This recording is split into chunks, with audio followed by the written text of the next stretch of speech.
is going to be so much fun. It's going to be awesome. I have a special guest, and I can't even tell you. I'm on pins and needles. I'm just like, whoa. Are we really going to have this person here today? Well, he's a great guy, famous guy, these well-known celebs. He's apparently got some credibility behind him, the director of the Hayden Planetarium, studied at Harvard, what all the PhDs and the like. How many books does this man have? It's ridiculous. He's the host of Star Talk, the podcast. His name, the man, the myth, the legend, Neil deGrasse Tyson. And welcome, Neil, to the show. Thank you so much for being here. Neil, you are, I know you're a famous astrophysicist and all that and the blah, blah, blah, but do you know how to play chess? This is what we want to know. So, I know how to play chess. That is a yes to that answer, which means I know how all the pieces move. All right, and what the rules are surrounding those pieces. And I know when someone gets checkmated.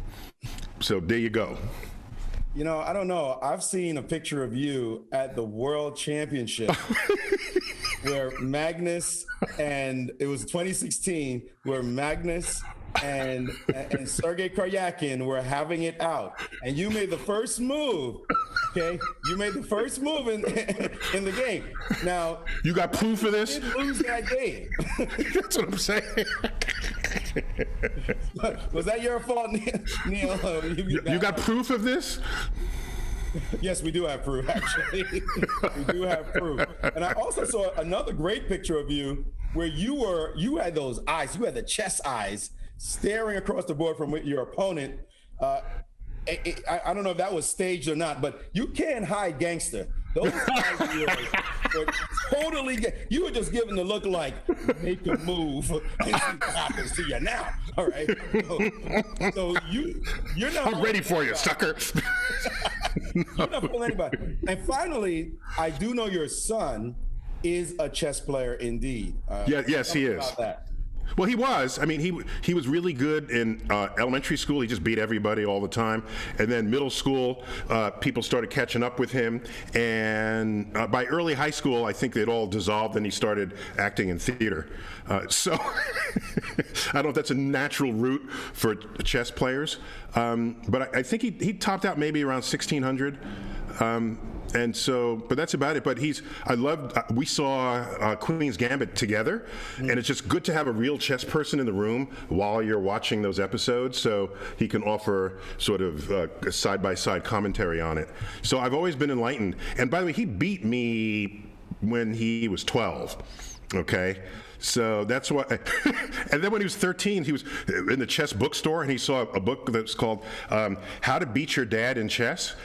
And he didn't have to buy it because he already he had already beaten me. So by the time he was 12, he would take 2 out of 3 games for me. Okay. And by the time he was like 14, he'd take 29 out of 30 games, and it was like, okay, we're done here. Okay, hold on. What was his rating? I want to know. What was his rating? No, I said it was about 1,600. So when you were taking games off him still, what was his rating? That I don't know. It might have been down. I don't know. Maybe 1,200, 1,300 or something. All right, so that's where I am. If I'm anywhere, I'm like just barely above 1,000. But can you be rated 0? Is that possible?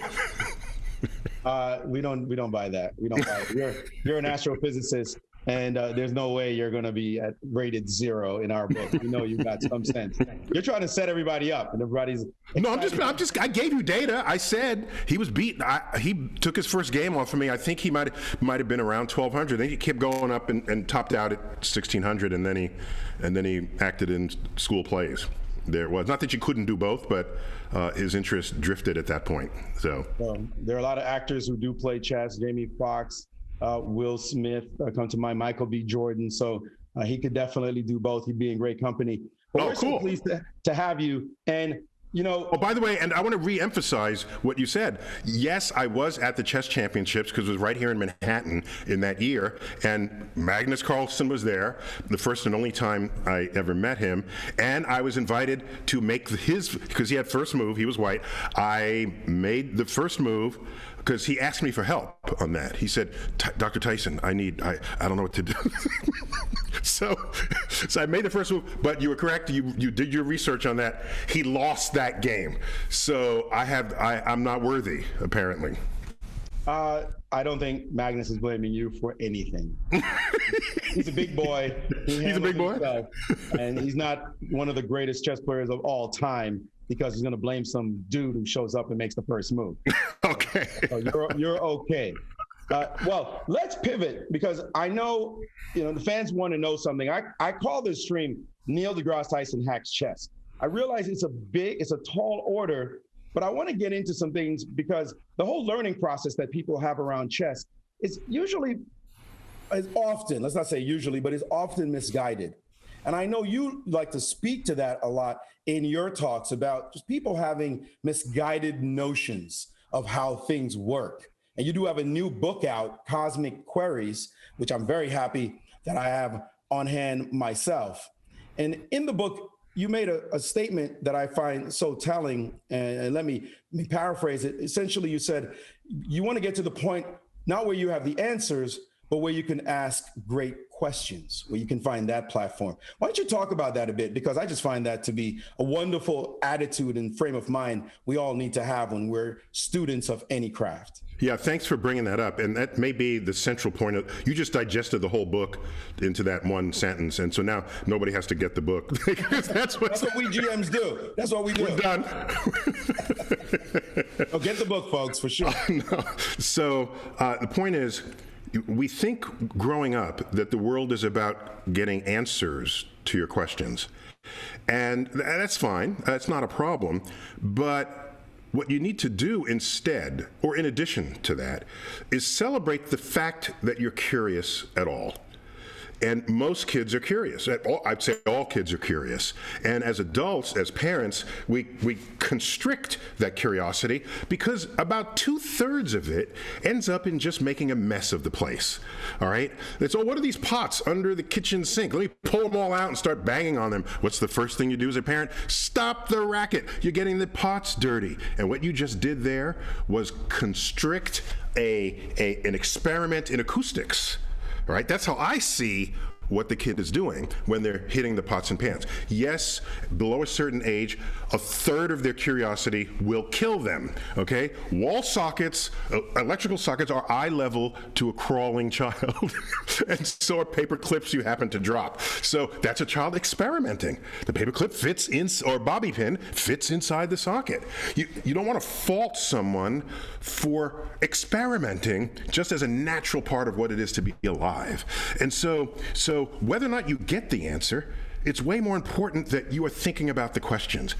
Consider also that on the frontier of discovery, you don't even know if you're asking the right question.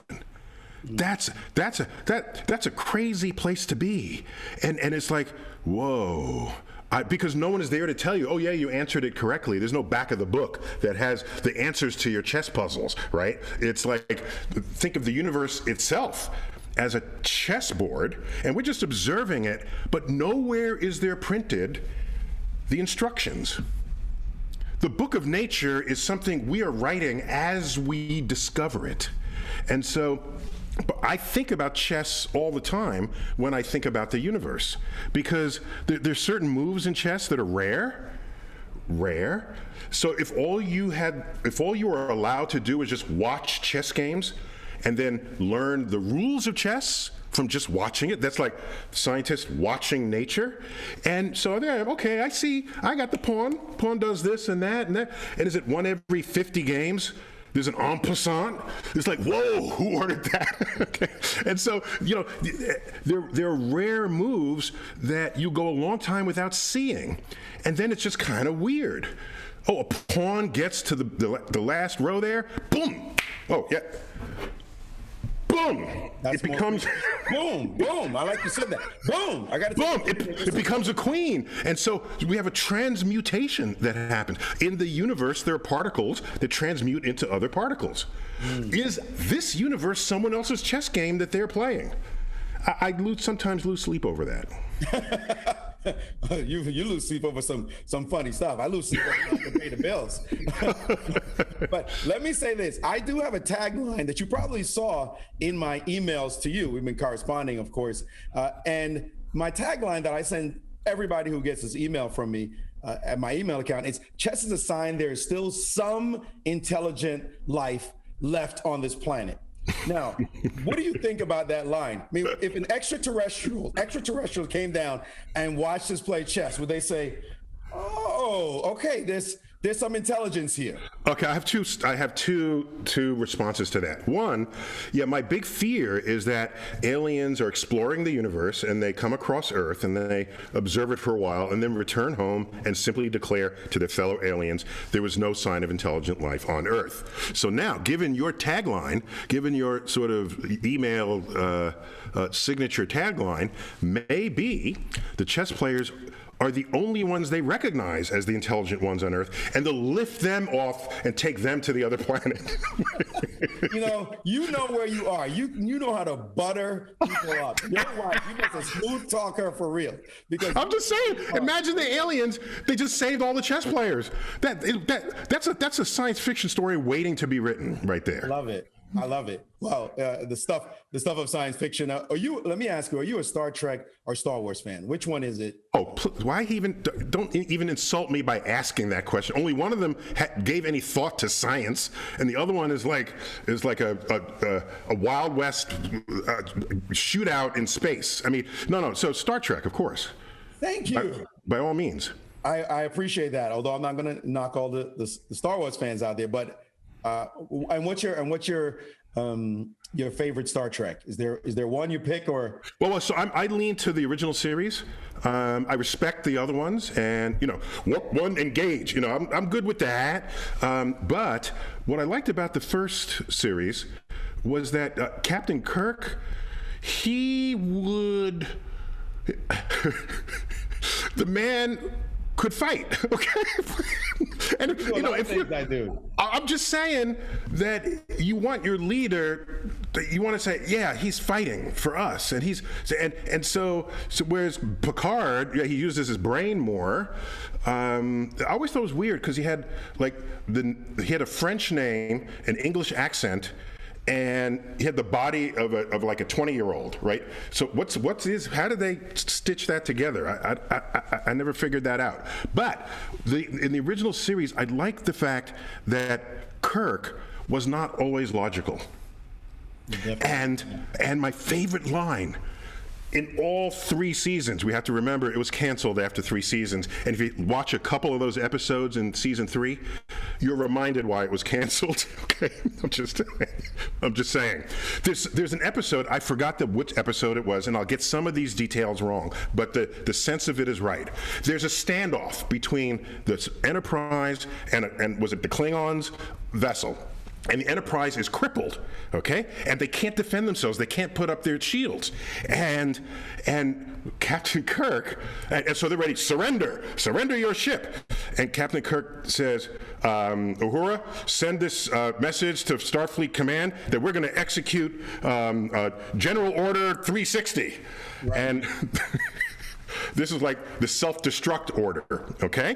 But he doesn't tell them that, but they had hacked that channel earlier, but Kirk knew that, all right? And so Spock figures out maybe he's trying to do this, and Spock says directly to Kirk, this is no time for a game of chess. And Captain Kirk says, Spock, this isn't chess, it's poker. And I was like, oh! It is the bluff. The bluff. So if you're perfectly logical all the time, you're not going to be able to think that way. And so I respected the fact that was written into William Shatner's character. Well, a lot of chess players do play poker, and we have some top level players who play poker as well and are doing quite well at it. And I even have a colleague of mine, Jennifer Shahadi, who plays poker and chess and has done quite well on the poker circuit. So the chess players do have poker in their back pocket as well. So don't hate on the logical chess players. Well, what I'm hating on is Spock, who couldn't imagine that poker would be the right thing to do in that moment. That's all. Well, the 3D chess, I never could get into that. But we're going to get into some 3D chess right now, as I want to bring up a board, because we've been talking about science and chess and ET and all that. And one of the pet peeves that I have about folks is their realization or lack thereof of the chessboard not really being a 64 square grid. And I like to talk about when Morpheus, one of my favorite movies of all time. You got to say it right. Morpheus, that's right. And when he says, I need an octave lower. Morpheus. Morpheus. You want me to get deep now? Morpheus. Yeah. Morpheus. So Morpheus says to Neo, "You think that's air you're breathing now?" And so he's taking him into this new world, that's inside the Matrix, and saying which he didn't realize he was living in. Neo didn't, and saying what you think is real isn't real. What your perception of life has been this whole time as real just isn't. And I say that about the chessboard. I say, you think these are squares you're looking at? So if I may, I'd like to bring up this board and take a look. The thing is, if I can put a king on the board, let me just pull this king and put it right here. And so I often ask the question, as people who play chess know, the king can move one square at a time, right? To any square adjacent to it. So I ask the question, given that, how many moves and what is the fastest way the king would get to G1? And of course, everybody who looks at it would say what, Neil? Take the straight line. That's what they'll say. Take the straight line. The obvious way, you take the straight line, you get over to G1. Then I say, okay, that looks, we grew up studying basic geometry, and the fastest distance between 2 points is a straight line. Except in chess, you don't need a straight line. You could also go this route, and that's 4, 5, 6 as well. You could go all kinds of little zigzags. Go to the middle of the board. Right, and this would be 6 as well. And then, as you just said, you could even go to the middle of the board. If I can get my board to listen to me. Okay, there we go. You could go to the middle of the board and come down, and that is also exactly 6 moves. Now, so what it says is that the two legs of a triangle are equal to the length of the hypotenuse in chess and nowhere else in the universe. Okay, so what's the deal here, right? And as you just pointed out, of course, this entire diagonal, which is very long, is clearly longer than this side, right? You know that.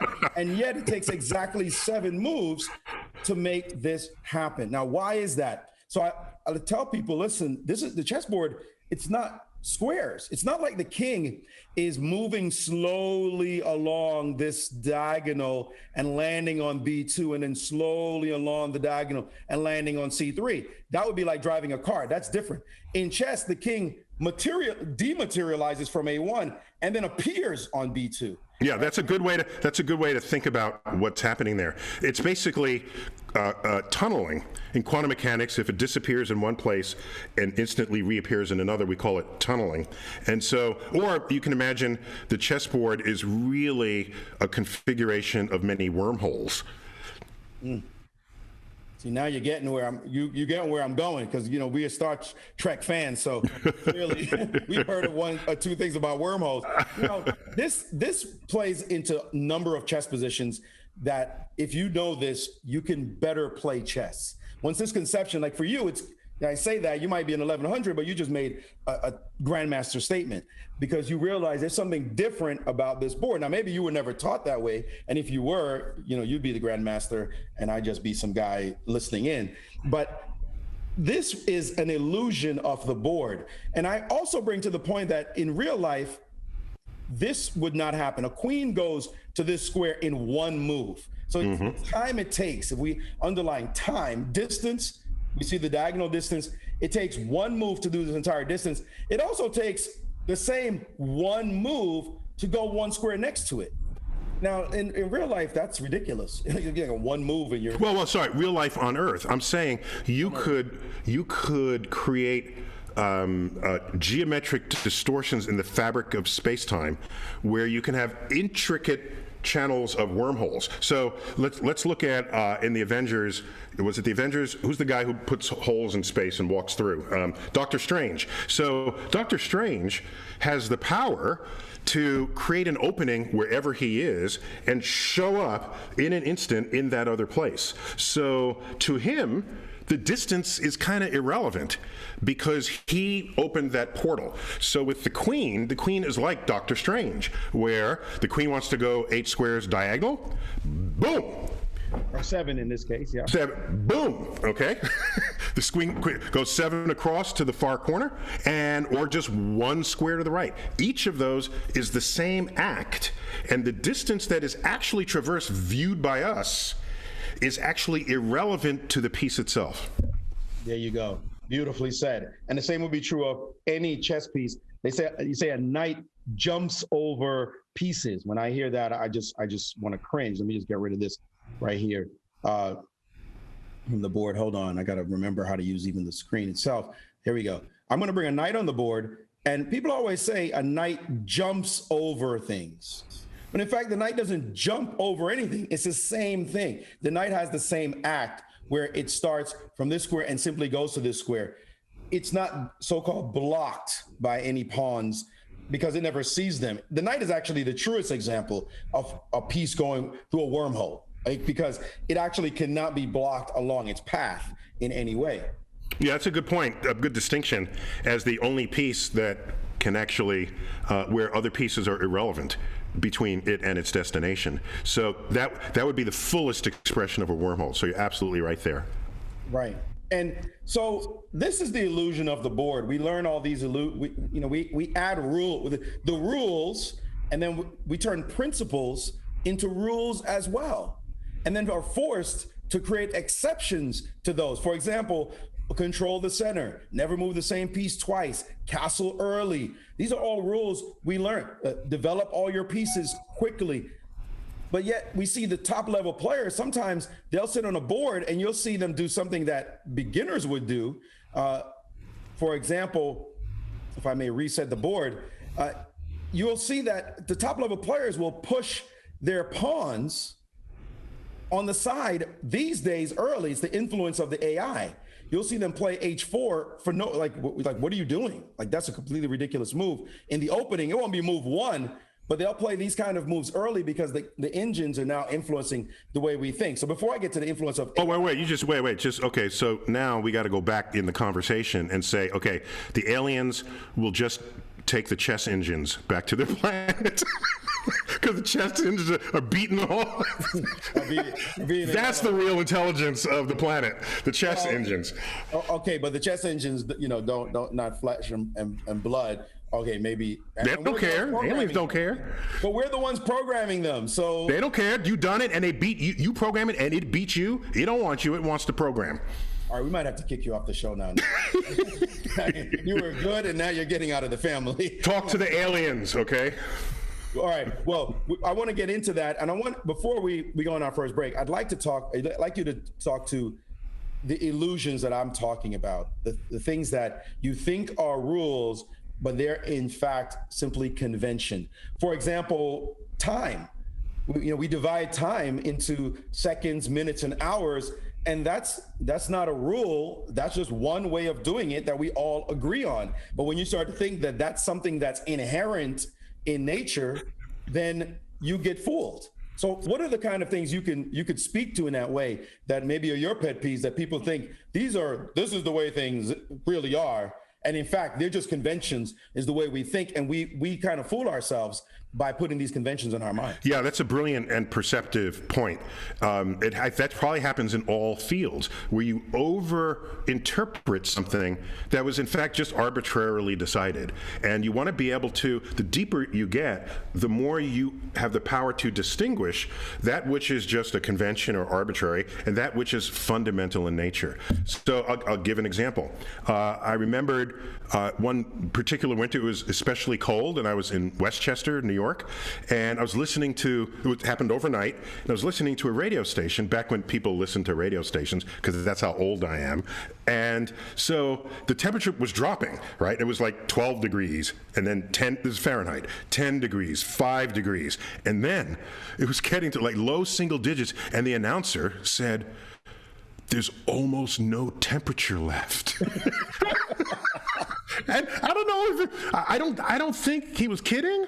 I think this really disturbed him. And so the idea, by the way, so there is such a thing as a coldest possible temperature. It's called absolute zero. Only then can you say there's no temperature left. But he got caught up in the Fahrenheit scale, where the zero is 460 degrees hotter than absolute zero. So of course you can get much colder. But he was stuck on the temperature scale when he made that comment. And that happens when Europeans come to the U.S. and they're like, well, 5 degrees is not so bad, because they're on the Celsius scale.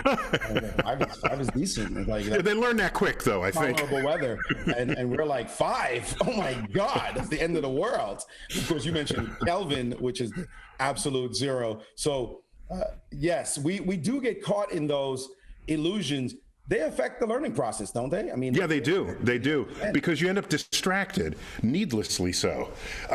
There's a whole branch of people's way of thinking called numerology, where they think the numbers themselves have very deep meaning. This goes back even to Pythagoras. We remember him for the Pythagorean theorem. He's turning in his grave, looking at your chess diagram, where the hypotenuse is the same length as a leg of the triangle. But so numerology is people, they see a number somewhere, and they think the number has some deep, occasionally even mystical significance, and they start manipulating the number, and they get another number, and they try to imbue that other number with significance as well. And that is an entire misdirection of human intellect, if you think numbers have that kind of meaning. And so, but yeah, people love doing it. They'll take, if there's some event, tragic or happy, that happens on a date, they'll take the numbers, like you know, what's today? Today's March 5th, 2021, so they take 5/21, and they'll add them, subtract them. Oh, look what I just got. That's the same number as this other thing. Oh, is that some deep meaning and significance? No, it's not. So today's going to be special for me, because I had Neil deGrasse Tyson. So 3 and 5, 8. Okay, I'm playing that. I'm playing the numbers. You're not telling me anything different from that. Listen, we're going to come back. We're going to talk AI influence. I want to keep drilling down on these illusions, because we want to become better chess players. People are hearing all this stuff about psychology and philosophy and numerology and all that. They want to get better at chess. So we want to definitely get into some ideas that will help that along. I'm not asking you to reinvent the game, but you're going to hack it and drill down a little bit more. But we're going to come right back, take a short break. We're with Neil deGrasse Tyson here on the GM Ashley stream. We'll be back in just a moment. And we are back with the man, the myth, the astro legend. He's astral, he's cosmic, folks. He's so large. Neil deGrasse Tyson with us on the show, trying to hack chess, trying to understand this game on a deeper level, more nuanced level. We've been talking about aliens in chess. We've been talking about unconventional thinking, trying to reset your mind and not be fooled by illusions. Let's keep up, though, with the idea that you and I love, is the idea of aliens and chess. Now, I thought when I asked you about aliens, Neil, you were going to say, this was a bet. I would have lost money on this bet, because I've heard you say this before, something like this, that if aliens saw us playing chess, maybe to aliens, chess is as simple as tic-tac-toe. Yeah, that was the other half of my comment, because I'm on two minds there. One of them is they're looking for intelligent life on Earth. They don't find any except the chess players, and so they lift all the chess players back to their home planet. That's one scenario. Another one is they learn that the chess people invented a computer that can beat themselves at chess, beat the people at chess, and then they take the computers back to their home planet and leave all the flesh and blood chess players. But a third option might be that the aliens are so much smarter than us that here we are playing chess like it's some kind of great intellectual challenge, and to them it's a trivial exercise that is enjoyed by their toddlers, because to them chess looks like what tic-tac-toe looks like to us. Because it doesn't take too long to figure out that you can never lose if you know what you're doing. You can sometimes win and definitely never lose at tic-tac-toe, whether you move first or second. And so you outgrow the game. Your brain is greater than the complexity of the game itself. And so that's not quite true with chess. So an alien might think that about chess, and we would have to really heal our ego after that encounter. It's hubris on our side to think that which is difficult for us may be difficult for any being anywhere. Precisely. And by the way, we say we're intelligent, but who is it that says we're intelligent? Who made that measurement? Like, we did. It's not like there's a bunch of different intelligences out there in the universe and we're at the top. No, we made the scale, we put ourselves at the top, and all other creatures on Earth below it. And then we pat ourselves on the back and say, look how smart we are. So all that takes is one alien who's smarter than we are to just reset that scale. So you're saying that my Grandmaster title might just be like irrelevant. A toddler. Yeah, toddler. Yeah, it's great. That's it's great. Just, you're the babysitter for the toddler. Could you play chess with the toddler and lick your wounds when they're done? Neil, watch out. They're going to be babysitters throwing rocks at you as you walk on the street for that last comment. There's a lot of smart babysitters out there. Most of the babysitters taking care of your kids are pretty smart. So yes, I get what you're going at. But are you saying there's like the fact that we're able to take off from Earth, send a rover to Mars or Perseverance to Mars, have something on the planet exploring the planet, sending messages back to us that we're getting from our computers, our laptops? You're saying that may not be enough sign of intelligence on the planet? Yeah, just keep telling yourself that those are high achievements. See, that's this is what we spend our lives doing. All right? We do something that other animals don't do, and we say, look at us. Okay, so it may be, and by the way, my reasoning here is I'm not just pulling this out of the ether. Consider the following. Let's look at human intellect compared to our closest genetic relative. So that would be the chimp, of course. So I tell you, Maurice, I'm going to come visit you tomorrow, but first I'm going to stop for a cup of coffee. Then I'm going to surf the internet for a bit, and I'll catch you at 12 noon, and then we can go over some chess moves. Okay? Do you realize that sentence cannot possibly be understood by a chimpanzee? What is coffee? What is noon? What are chess moves? What is transportation? What is it? It is not happening, much less complex algebra or calculus. It is not happening. Yet they have trifling difference in DNA relative to us. So you can take two paths. You can say, what a difference that makes. Look, that little half of 1%, look at that. Or you can say, wait a minute, maybe the difference between humans and chimps is as small as the difference in our DNA.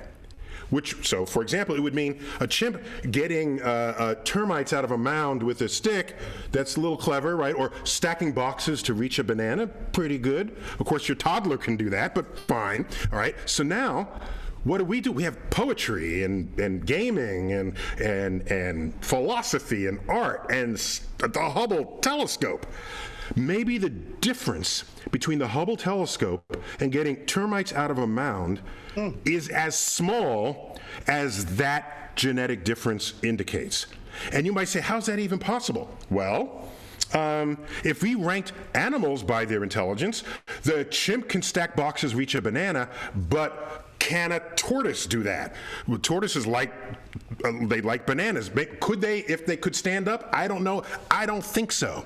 The cerebral cavity is pretty small. So what we're saying is, that skill of the chimp is higher than that of a tortoise, but they're both so low, I'm not even going to make a scale about it.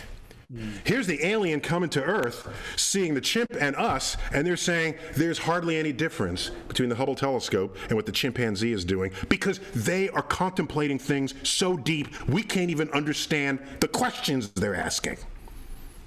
You know, that's it. By the way, that would be true if they had the same increment in DNA beyond us that we have in chimps. Give them that extra 0.5%. Now gap that the way we are gapped to the chimpanzee.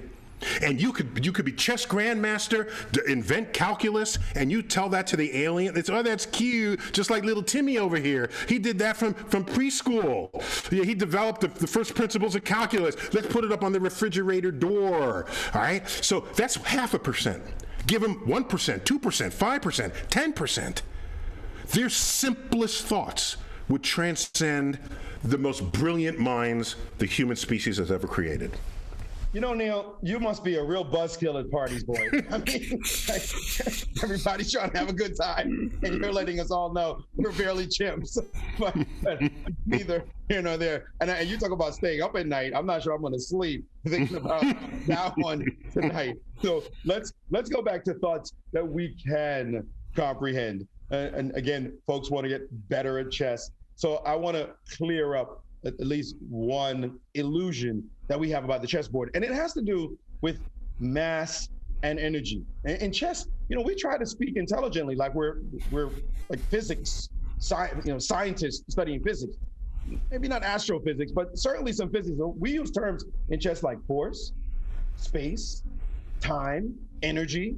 Like, we bring all that into our conversation. Now, we don't have formulas per se, but we do talk about it in that way. The pieces represent mass. At least these pieces we see in front of it: the rook, the knight, the bishop, the queen. This is material in chess, right? We've got a pawn that's the lowest form of mass, if you will, on the chessboard. It's the measurement. But then we get caught up in this idea. First of all, I got two things to talk about. One is that they have a value. The pawn is worth 1 point. The knight is worth 3 points. The bishop is 3, maybe it's 3.25. The rook is 5 points. The queen is 9 or 10, depending on which country you're from. And the king is infinite because, of course, you can't exchange the king. If you lose it, the game is over. But then when we're playing a chess game, as the game progresses, it turns out that that's an amorphous scale, an ever-changing scale. Sometimes a knight is better than a queen. Sometimes a pawn, forget the rook, the pawn is so much better because it's about to promote and become a queen. So its value changes from 1 and suddenly turns into 5, 7, 8. Oh, well, now it's a queen, it's 9. So the values are not set in stone, but people play chess, many people, like it is, and they're slaves to these numbers. What do you have to say about that? Yeah, that's an interesting point. I can tell you this. You make the very important point that strategically, the valuation of those pieces has to be fluid, because decisions you make at any point in the game, either by sacrificing pieces, repositioning them, you could take a piece, put it off to the side of the board, and it's useless there. So what does it mean that it has this great value? All right, it's for your game, it's worth 0. All right, so at some point you got to be flexible in how you interpret the strategic values of those pieces. And I don't think of them as force. You had mass and energy. I think of them more as objects that have force fields. Think about it. And so a knight has a force field that is deadly in particular spots. So you could map this in a sort of a force field plot. And so if you think of the board not as a collection of pieces, but as a collection of places where you are going to introduce deadly spots, then that could take your mind into a whole other dimension, thinking about strategies of the game. And I think one of the great contributions of computer-based chess, because I played chess on a computer way before we had sort of visual windowing. It was just like the screen would replenish and there'd just be some digits there. And so when you touch a piece, it tells you all the places it can go in that instant. In the old days, you had to sort of remember that. Not that that's hard, but visually, it's another cue coming towards you. so you can assess the deadliness of your pieces as it moves forward. And force fields, we deal with that all the time in the universe, and not all objects wield the same kind of force. We have 4 forces in the universe: gravitation, electromagnetic, the strong force inside the nucleus, and the weak force.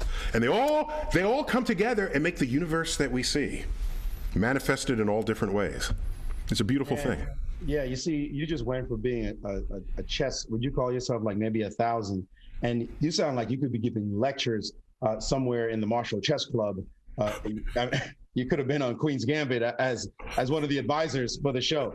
They probably would have thrown you out when you started talking about force fields and the like. But still, I love what you just talked about, the idea of force. It's more force fields than it is mass necessarily and energy. And the reality is, the pieces, the way they move in chess are arbitrary, right? Somebody made it up. Somebody made this stuff up. Right. So when you make this stuff up, and what did we do? We agreed. It's kind of like a dollar bill, like this $10 bill. This means you can buy stuff. Right? You go, this same piece of paper over here is worth 10 times as much as this piece of paper over there. You look at them and it's like you can just rip them up. And then at some point, even their value can fluctuate depending on inflation or deflation, what country you're in, right? So the same thing happens in chess. Exact same thing. Pieces get inflated in value, deflated in value. They're not what we think they are. And the reality is the piece itself is just, it's like this mathematical equation that we just intuitively understand because somebody told us the rule that a rook moves like this and a knight moves like this. But in fact, the pieces don't move because they're not real. No rook is going to get up and walk around. It's like, I'm leaving. Well, they don't have their own agency, I think was the point there. Exactly. Okay, but I want to add something here. In the military, when they speak of sort of creating action at a distance, you can fire, shoot an arrow, and you have energy over here, and you put it over there. That's really all warfare is. You have energy here, and you want to figure out a way to get the energy over there, right? And so in space, when you think of the Space Force and Star Wars and all of this, there are 2 kinds of ways you can imagine inflicting harm. One of them is called a kinetic weapon, where you take a physical object and you send it and it collides and it destroys the object on impact. But another one, which is more related to chess, is called a directed energy weapon. And a directed energy weapon would be basically a laser. So when I think of pieces that are strategically achieved on the board, then if you look at a bishop who's got the diagonal lines, that's in a way a directed energy weapon. And it's pointing in places, and the pieces that it points to feel that. They feel it in a way that they want to protect against it. Look, you got a pawn there protecting your rook. Or they have to step out of the way of it so that they are not destroyed by the directed energy weapon. So if you want to complete or extend the battle analogy that is so common in chess, you can elevate it to space, because space is where you have these directed energy pathways. And by the way, that's not an arrow that it's shooting. It's an energy beam. It's an energy beam. Because if it's an arrow, then you lose the arrow, okay? And you got to get another arrow. But the energy beam you can sustain and keep the pressure on your opponent. And they've got to jockey and move and block. And there you have them at your fingertips because you have strategically aligned the force fields and the energy directed weaponry of your pieces. When I was in college, way back when, I would sit in philosophy class and I would sit in physics class, and I would sit there and I feel like I was getting stronger as a chess player, even though they were talking about completely different things, right? They had no clue that I was sitting there going, oh my goodness, this business about force and energy and mass and time, and this is just busting my brain open, just dispelling illusions about the chessboard and giving me another way to think about it. And I'm listening to you, Neil, and I'm feeling like our next book should be a collaboration as we hack chess together, because the physics of chess. Oh my goodness! It sounds like a bestseller. It sounds like a bestseller. So you might have to consider that. Put that on the docket. The stuff you're saying is so fresh and new. There's more. In all my free time, we'll work on this. And mine as well. And mine as well. Well, look, this has been great so far. let's take a break, and we're going to pivot because we've been talking esoterically, but the folks want to know what happens when Neil deGrasse Tyson actually sees a chess position in front of him. We're not going to do quite a chess position yet. We're going to get there later in the show. We're going to challenge, and we're going to ask the question, is a Grandmaster and an astrophysicist combined smarter than a fifth grader? That's going to be a question we'll try to answer later. But before that happens, we're going to have some chess constellations for Mr. Astrophysicist. What? He can figure those out. That will be coming right back. What? At the other end, yes, indeed, the other end of this break. And we are back with astrophysicist Neil deGrasse Tyson. Neil, that stuff you said about lasers, I'm getting text messages coming in. Folks are like, yo, that was deep, that was heavy, force fields. People are loving it, and I'm sure you're going to open up a whole new avenue of inquiry thinking about chess. This moment will go down in chess history, for sure. All right, we're having it right here live on Twitch. And we've got a lot of viewers with us as well. Welcome, welcome. If you missed the previous part of the show, but you're gonna have to watch it on a replay on my channel as well. Don't forget to follow me on Twitch. Also, we'll be playing it on YouTube as well. You can subscribe to my YouTube channel and, of course, my social media. Make sure you follow this gentleman who doesn't need any more follows, but man, there's like 1.5 million people follow him on Insta and elsewhere. So follow him for his great insights as well. And so let's get to this next part. I was really excited when I thought of this idea, Neil. I said, Neil deGrasse Tyson coming on the show. How do I do something original? And I'm known for coming up with a few kooky ideas, but this one I think just nailed it. I said, what I have to do is create puzzles based on constellations in the sky. And I have a puzzle from my were you bored one night or something? How did you? I don't know. This stuff flies in my head constantly. And I knew you were coming on. So the only reason I thought of it was because of you. And all right, hold on. I'm going to create a chess puzzle, but I decided not to make it an actual chess pieces, but to be based on puzzles that are in my app. They're called Pawn Mower. And I'll show you what the whole idea is right when we get started. But let's first challenge you, Mr. Astrophysicist, knows everything about the stars, to guess that constellation. Name that tune. Okay. All right. Guess that constellation. We're going to put up these pawns on the board. Now, let me get my old people glasses here. Okay. I'm going to say to you this, Neil. The pawns, don't think of the center of the square. Remember, they're not squares.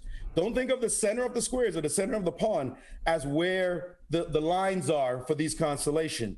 It might start at the top of one pawn and extend to the bottom of another pawn, so we can get the math right. You understand what I'm saying? I understand what you're saying. We have to do that. So don't think of it like, oh, it's a little off.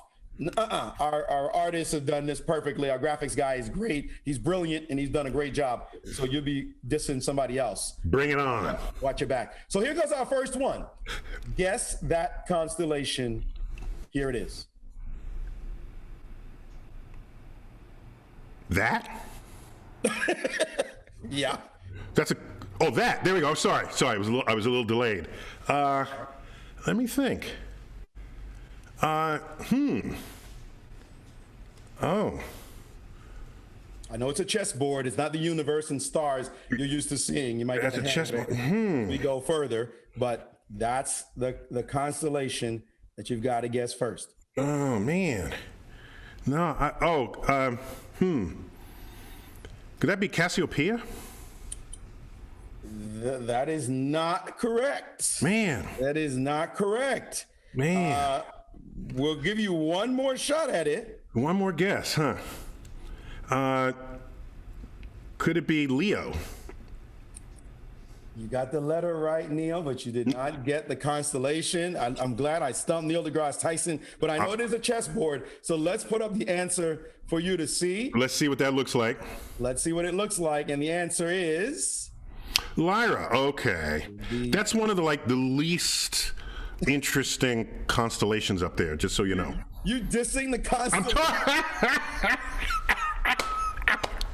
No, that's all right. It's an important constellation, right? There's some important stuff that's happening in it. But when you come out in the night sky, you're not saying, "Behold, Lyra." That's not one of those things. But I'll give it to you. It's Lyra. All right. Go on. Well, it was. You know where I got this from? I got this from the list of top 10 constellations in the sky. I don't even know what that means. Top 10.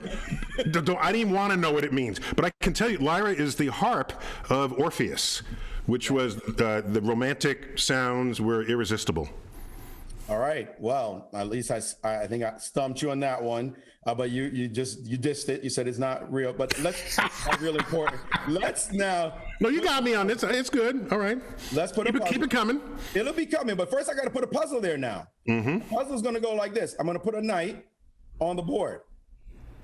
Now, this puzzle requires that you capture a pawn on every single move. You have 6 stars, 6 pawns. If you go the wrong way, it will not work. So you have to I got you. Wisely. Yeah, of course. So just go down to B2. We got this. This is true. Why? Can you give me something hard here?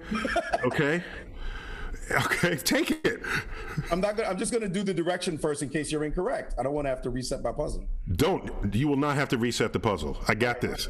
Just show us in the mind first. In the mind, it's in chess. You got to visualize ahead. I did that already.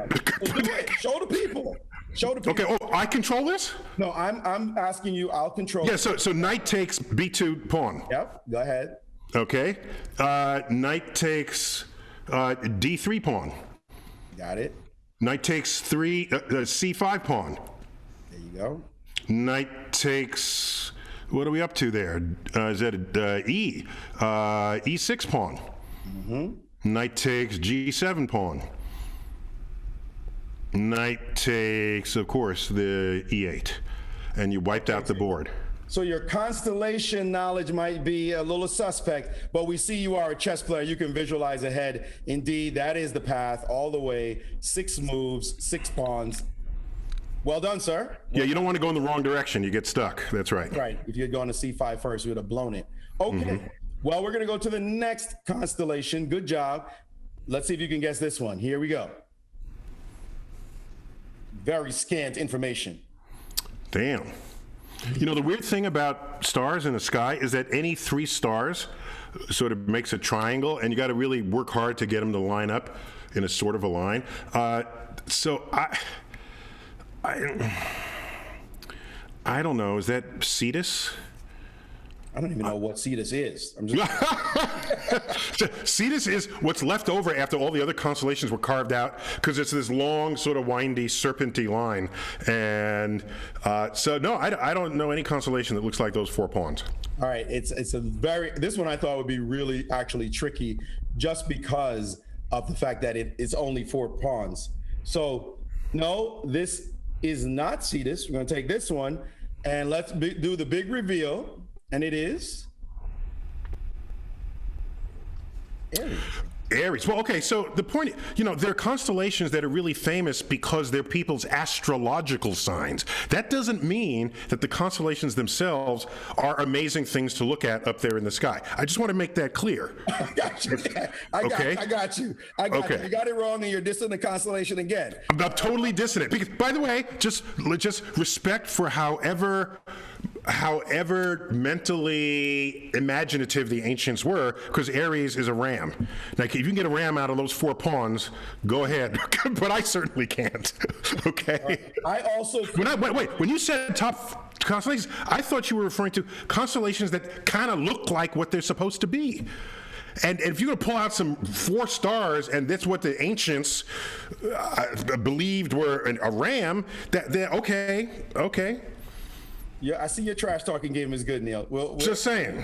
We're going to keep it going, though. I'm just warming up, too, with my trash talk. If you don't get the constellation right, you at least got to get the puzzle right. So now I'm going to take you back to a puzzle, but I have to add a couple of things to it. I discovered some stars. I couldn't make a puzzle out of Aries because there was too little information. So I had to add some stars, and here they go. I'm going to add a pawn here on, let me just get my pawn there. There we go. Pawn here. And now we're only going to deal with the queen, because the queen is the most important piece in chess. And here we go. The king is, but go on. Good catch. The The queen is the most powerful piece, but not the most important. Okay, just get I stand corrected. I stand corrected. All right, dude. Now, here is the puzzle. Now you got a queen on the board. You've got 2 extra stars I had to drop in there in order to make it work. There's only one solution. How can the queen capture all 6 pawns in a row? Remember, the pawns don't move. They don't capture anything. They're just stars. The pawns are actually representing stars, and the queen is our rocket ship, if you will, traveling to the stars. It's the Starship Enterprise. So it's going to go to all these stars because... Okay, so each move it has to take a pawn. It has to land, right. It's going to a pawn on every single move. 6 moves, 6 pawns. Damn, that's a good one. Yeah, we're going to get good. That's a good one. That's a good one. Ooh. Maurice. I like the fact that you're stopping and thinking. A lot of my students will be like, let's try this. No. Let's try it. You're like, no, we're not trying anything. You need give me. No, you want them to try it in their head is the point, right? That's the point. You got it. Yeah, I saw that. I saw those movies where they wipe the pieces off the board and the pieces are back in their head. Okay, they seem to do that in every chess movie. I don't know what's going on there. Good gimmick. All right. Damn, Maurice, I don't see it. Well, I don't see it. All right. Well, you have to whisper to me and say, "Don't move until you see it." Well, give it a shot. Don't move until you see it. Just give it a shot. What is an idea of yours? You must have at least an idea. Don't move until you see it. My trouble piece is the pawn just to the left of the queen. I don't know how to get that. Oh, I got it. No. No, I don't have it. Usually when it's trouble, it's usually the one you got to kill. That's the hint. Usually when it's trouble, you got to get rid of it. Get rid of it on the spot. Yeah, but no, I'm still not getting it. It's still not. I get that. Oh, we got it. Oh, okay. Go for it. On it. Okay, so queen takes, and that was good advice, by the way, too. Queen takes e5 pawn. Mm-hmm. Yeah. Queen takes e6 pawn. Mm-hmm. Queen takes a6 pawn. Queen takes h8. h6 pawn. Doubling back and then coming down to h3. Yep. And the diagonal up to g4. Excellent job. Now, I'm going to tell you, you blew up my puzzle. You blew up my puzzle by finding an alternate solution. I'm going to have to throw this puzzle out with Aries because there is an alternate solution, and that is to go this way, this way, this way, this way, this way, and then take that one. Okay, so I did a solution that you were not expecting. That I did not expect. That's correct. Oh. That's correct. I'm frustrated. I did these puzzles today, and you just made this puzzle into garbage. All right, that one's going into the game. Oh, so what you're saying is when you make puzzles, there's only one really right answer to them. Otherwise, they're not a good puzzle. Exactly. Otherwise. Okay, I didn't mean to mess with your mojo there. I'm sorry. Oh no, not at all. This is your show. Listen, errors. I'm sure you've made mistakes in your time, things you've said, and I think scientists accept the fact that mistakes are part of the business. So this was a mistake. Chess players do the same. Even chess grandmasters. We're not perfect. I created a puzzle that was not one I intended, and there's another solution. Therefore, this puzzle goes out the window. That's part and parcel. By the way, you talk about this. I've heard you talk about this, where there is an expectation that scientists, when they say something, it should be true for all time. And then it's what the data and our understanding of the universe tells us at that moment, and we're open to modifications to it, extensions of the idea. But here's the difference, though: if it's experimentally verified, it's not going to later be experimentally falsified. If enough experiments are conducted to show that it's true, and that's how we distinguish an objective truth from something that we're still working on the frontier. So yeah. So, by the way, I finding this other solution here. That's kind of like giving a chess problem to AI, and it sees stuff that you didn't think, and that's just kind of good, right? You want that. Yeah, absolutely. Right. And perfectly fine, and I'm happy, because you now redeemed yourself by showing something that even the Grandmaster didn't notice. So that's, you're getting there. You're getting all right. Yeah, thank you. You're getting better and better. All right, this next one I'm going to give you. If you don't get this one, they're taking away your astrophysics card. You're not going to be let back into any of those universities you go to. You're losing your job at Star Talk, because this one should be a gimme. And here it is as I bring it up right now. Oh, of course. Well, it's part of. Oh, wait a minute. Well, my first thought was the Big Dipper, part of Ursa Major, but it doesn't have enough stars in it. It doesn't have enough pieces. Good. And so. Good catch. That is the answer. That is the answer, because generally we draw the Big Dipper with 7 stars. Look at you. Yeah, you're missing 2 other stars off the tail, but I'll give it to you. That's all right. No, you see, now you're showing off. Now you're showing off. No, but I'm giving it to you. What do you mean I'm showing off? I'm giving it to you here. You're telling the folks all about what it should look like. But you're right. The chessboard was not a big enough universe for me to show the Big Dipper. If we could bring that up again. You see that the geometrics of this it didn't quite work. If I try to add. You did okay. The board, it just wouldn't work. So I said, you did okay. But also, if I can get really astro geeky on you, the Big Dipper is not a constellation. Okay, the Ursa Major is, I guess. Yeah, Ursa Major is, and Ursa Major is the Big Bear, and it's much larger than Ursa Major. So when you have an interesting subset of stars within a larger constellation, we call it an asterism. So the Big Dipper is an asterism. Okay. There's a new vocabulary word for the day. The asterism. It's asterismic. Yeah, I like that. Very good. All right. Well, cool. All right. Well, I'm glad you got that one, and you're getting better and better. So now I'm going to add a star, this star was always there. We couldn't see it, right? Okay. The telescope wasn't good enough to say all the way down. You got to go further and further. It's Maurice's star. Yeah. All right. That's that. We're going to add names to my star. So I'm going to add a queen again. And hopefully there's only one solution to this one, or you're going to blow me up and show me that there's another way to go through wormholes and get the answer as well. I think there's only one solution. How do you do this one? Damn. And I liked your advice. If there's a problem, when you want to take it out first. I kind of like that concept. So I got general rule of thumb, not always applicable, but general rule of thumb. Right.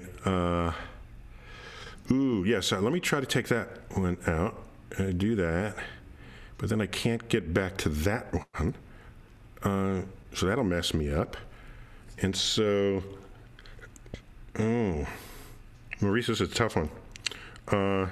We got like 25,000 people or so watching. And they're like, dude, you're an astrophysicist? This is easy. What are you talking about? Hang on. Just give me a second here. Nope, that's not it. Nope. Oh, yeah, I got it. Oh, easy. Good one. Okay. Let me get my old people glasses back on again. Here we go. Okay, ready? Yeah. Okay. So queen takes G2 pawn. Queen takes G5 pawn. Oh, no, sorry, I misspoke. Sorry. G2 pawn, queen takes D2 pawn. Okay. Then queen takes, of course, G5 pawn. Queen takes H4 pawn. Queen takes C4 pawn. Queen takes A6 pawn. Well done, sir. There you go. Looks like a drunk walking around a lamppost there. Indeed. We'll just go follow the arrows all the way down. Yeah. And that was the answer. Good job. Yeah. Right, now we're flying and cooking. Let's go on to the next one. We got 2 more before we bring on the 5th graders. And they laugh at us about how badly you play chess. But we'll get there. Here is the next one for you. Which one does this constellation represent? Oh, man. Because I'm only 1 for 3 right now. And this one, no, I don't know. I know there are people who are upset that you didn't get this one. Back to the astro. Let's just say is it Libra? Astrological signs. Is it Libra? It is not Libra. Yeah, I don't know what it is. All right. Well, let's pull up this one because it is in fact Cancer. Okay, once again, you know, these were like a crab in the sky that is drawn with a stick figure, and it's like, what were they, you know, how much sleep did they, well, you know, how delusionally sleep deprived were they to say, yep, that looks like a crab. There you go. Yeah, no, I wouldn't have gotten that, but thank you. Thank you. That's, that's accurately drawn. It's accurately drawn, though. Good. I'm glad with no missing stars. All right. Got your approval. All right, here we go. Another puzzle for you.